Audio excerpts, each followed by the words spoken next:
Life had always been a blend of ordinary chaos and love. As a dedicated teacher, my days were filled with grading papers, preparing lessons, and nurturing young minds. My husband, a steady presence in our lives, was a man I thought I knew completely. Together, we raised 2 children, weaving the threads of family life into a tapestry of memories. My daughter, just 20, had always looked up to her stepfather, cherishing their bond. Little did I know that trust would become the very knife that would stab me in the heart. It all began on an unassuming afternoon. The sun hung low in the sky as I decided to leave work early for a doctor's appointment. I felt a wave of relief wash over me, eager to enjoy some unexpected time at home. As I stepped through the door, a strange energy filled the air, sending a chill down my spine. My husband, usually so composed and welcoming, looked startled as if he'd been caught in a lie. I brushed off the feeling, thinking it was just a surprise he was planning, an innocent gesture that would momentarily dissolve my unease. After a quick nap, I awoke to find him peacefully asleep beside me. His chest rose and fell rhythmically, a comforting sight in the midst of my confusion. Yet, the unsettling vibe lingered, gnawing at my insides. Was I imagining things? I dismissed the notion. My husband had always been trustworthy, a rock in our family. But curiosity got the better of me. I couldn't resist the urge to peek at his phone. With shaky hands, I unlocked it, my heart pounding in anticipation of what I might find. What I discovered turned my entire world upside down. There they were, explicit messages exchanged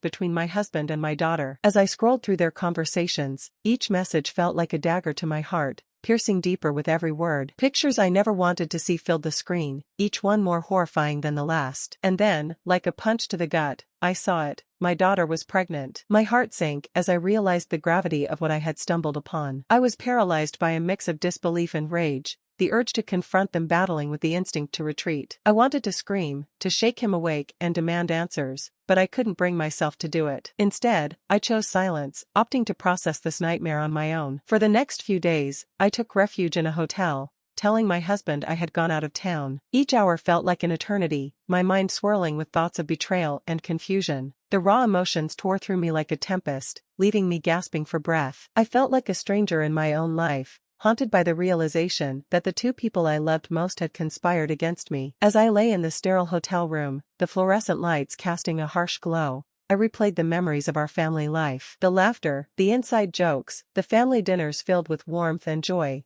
all tainted by the knowledge of their betrayal. I had always believed I was raising my children with love and honesty, but how could I have missed this? How could my daughter and husband betray me in the most intimate way possible? The weight of our 13-year-old son's innocence loomed heavily on my heart. He was with my mother, blissfully unaware of the turmoil erupting in our lives. I had told my mother that my husband was cheating, but I kept the details hidden, begging her to protect my son until I could figure out my next steps. The thought of how to navigate this situation consumed me. Every time my phone buzzed, my heart raced, half hoping it was my husband, ready to confess, but mostly dreading it would be a message from my daughter, further shattering my world. As days turned into restless nights, I found myself replaying the past, scrutinizing every moment spent with them. I thought back to their relationship, always close but never crossing any boundaries that I could perceive. My husband had known her since she was a small child. How could he turn that affection into something so vile? Each thought felt like a betrayal of its own, twisting the love I once felt into something dark and suffocating. Eventually, I decided I couldn't hide forever. I had to face this head-on. I returned home, each step toward the front door heavy with dread. I envisioned the confrontation, my heart pounding, my hands clammy, rehearsing every word I would say. But as I stood before the door, my resolve began to waver. Could I really confront my husband and daughter? Could I handle the truth, whatever it might be? Taking a deep breath, I pushed open the door, the familiar creak echoing through the empty house. It felt wrong to be back in a space that once brought me comfort, now transformed into a prison of my own making. My husband was in the living room, looking up from his phone, confusion painted across his face as he met my gaze. "Where have you been?" he asked, his tone a mixture of concern and suspicion. I could see he was trying to mask his unease,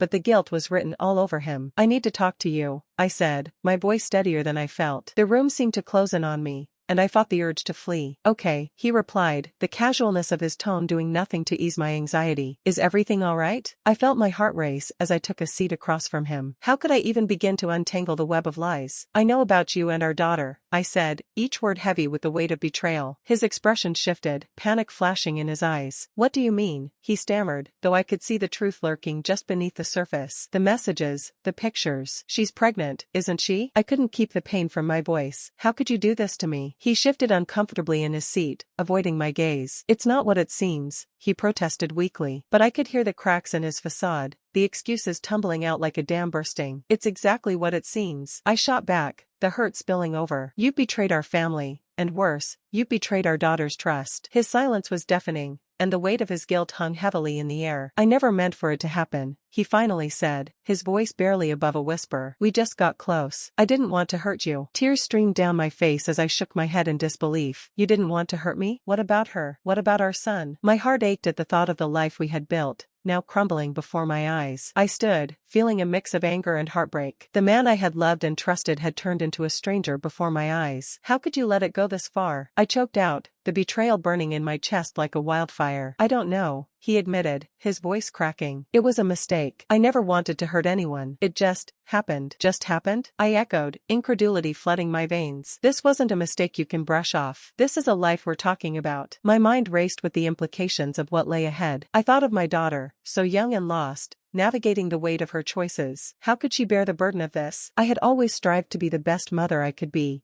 protecting my children from the harsh realities of life. Yet here I was, faced with the consequences of my husband's betrayal and my daughter's vulnerability. What about our son? I asked, my voice barely above a whisper. What do we tell him? How do we explain this? My husband looked down, shame washing over his features. We'll figure it out. We can't let him find out like this, he said. But I could see in his eyes that he was lost, just as I was. For a moment, we sat in silence, the weight of our shattered family pressing down on us. I felt hollow inside, torn between love for my children and a growing resentment for the choices they had made. I had dedicated my life to raising them, only to have my world turned upside down by their actions. I need time, I finally said, the tears flowing freely now. I can't process all of this right now. He nodded, guilt written all over his face. I'll give you space. I'm so sorry. I never wanted this. As I turned to leave, I caught sight of a picture on the wall, our family, smiles frozen in time. The laughter that once echoed in this house now felt like a distant memory. I knew that whatever happened next, our lives would never be the same again. I left the room, my heart heavy, as I climbed the stairs to my daughter's old room. The door stood slightly ajar, and I pushed it open, stepping inside. Her things were still scattered around, remnants of her teenage years, a reminder of the girl who had loved her family fiercely. I felt a surge of emotion as I surveyed the room,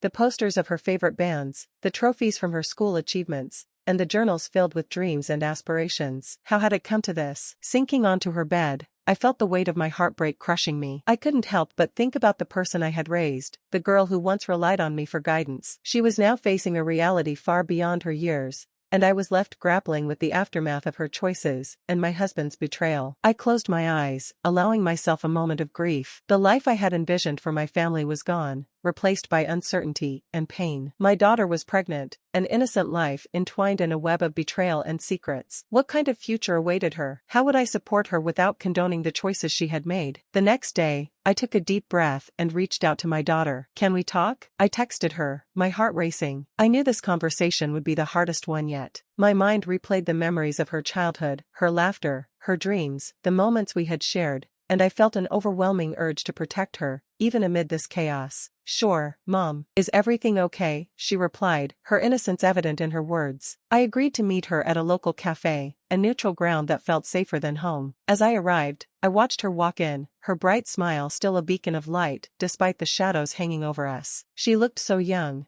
and in that moment, I was reminded of the girl who used to run to me for comfort and advice. Hey, Mom, she greeted, her voice cheerful but laced with uncertainty. Hi, sweetheart, I replied, my heart heavy. I gestured for her to sit, knowing that the next few moments would change everything. As we settled into our seats, I took a deep breath, searching for the right words. I found out about you and your stepdad, I said softly, watching her expression shift from confusion to shock. Her eyes widened, and for a moment, the cafe felt eerily quiet. What do you mean? She asked, her voice trembling. I met her gaze, feeling tears threaten to spill. The messages, the photos, and the pregnancy. I know everything. She lowered her head, her hands trembling as she grasped her coffee cup. I'm so sorry, Mom. I didn't want you to find out like this. Why would you do this? I asked, my voice breaking. Do you understand the pain this has caused? I trusted you both, I know, she whispered, her voice barely audible. It just happened. I thought I could handle it. I didn't want to hurt you. Her confession hung heavily in the air. I felt the sting of betrayal, not just from my husband, but also from my daughter. She was still so young, so impressionable, and yet she had stepped into a world of adult choices without fully understanding the consequences. I want you to know that I love you, I said, fighting back tears. But you need to understand how serious this is. You're carrying a child, our child. How are we going to navigate this together? I don't know, Mom, she admitted, her voice cracking. I didn't plan for this. I'm scared. I felt a wave of empathy wash over me. In that moment, I realized my daughter was just as lost and terrified as I was. We'll figure it out, okay? But we need to talk about what happens next. You can't go through this alone. I don't want to hurt you, Mom. I love you. I love him too, but this is all so complicated. Love shouldn't hurt like this, I replied, a mix of anger and sorrow bubbling within me. Love is supposed to lift you up, not tear our family apart. The silence between us was thick, the weight of our shared heartache binding us in an unspoken understanding. I knew this wasn't just about her and my husband, it was about all of us. We were caught in a web of secrets and lies, and the only way forward was to face the truth together. Have you told him about the baby? I asked gently, watching as she looked away. No.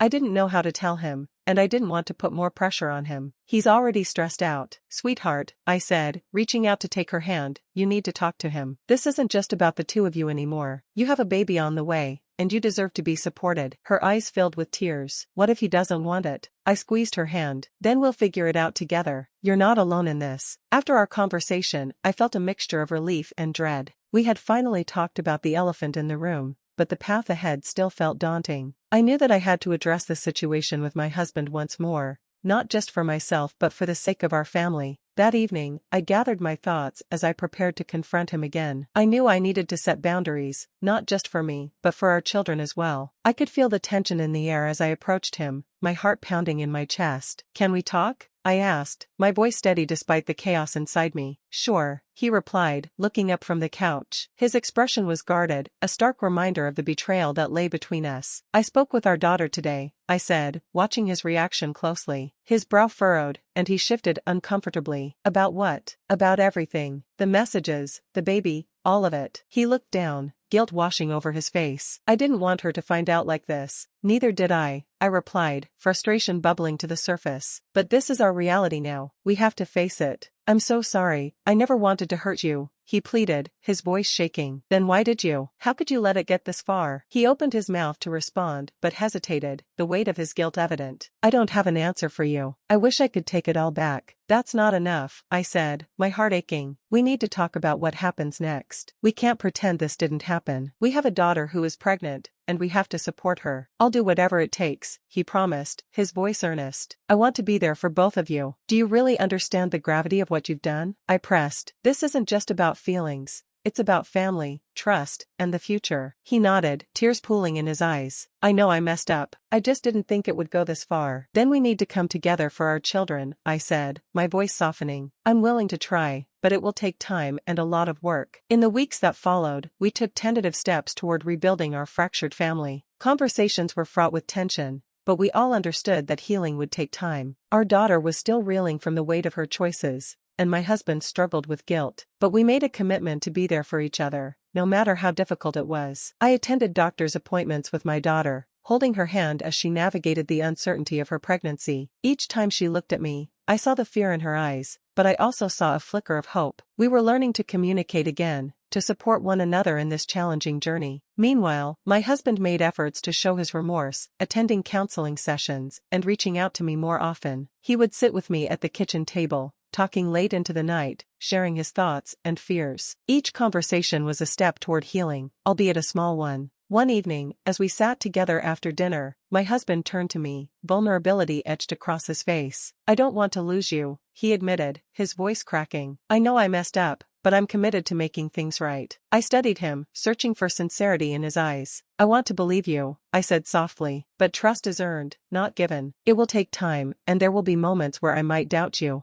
I understand, he replied, nodding. Just give me a chance to prove myself. As the days turned into weeks, we slowly began to forge a new path forward. Our family was still fractured, but with each shared experience, we were slowly learning how to mend the broken pieces. The day of my daughter's ultrasound was filled with anticipation and anxiety. My heart raced as I walked into the waiting room, my husband by my side. He had insisted on coming, wanting to show his support and commitment to our daughter. When we were called back, I could see the excitement mixed with fear on my daughter's face. She grasped my hand tightly as we entered the small room, her heart racing as she prepared to see her baby for the first time. As the technician began the ultrasound, I watched my daughter's eyes widen in amazement. "There's the heartbeat," the technician announced, and I could see tears of joy filling my daughter's eyes. At that moment, I felt a surge of love for my daughter and the new life that was about to enter our world. Yes, things had been difficult, but witnessing this moment made everything feel a little more hopeful. As we left the appointment, my daughter turned to me, her face glowing with joy. "Thank you for being here, Mom," she said, her voice filled with sincerity. "I'll always be here for you," I replied, wrapping my arms around her, "no matter what happens next." As we stepped into the future, I realized that love can be messy and complicated, but it is also the glue that binds us together. Our family would face challenges, but we would do so united, learning to navigate the complexities of love, trust, and forgiveness together.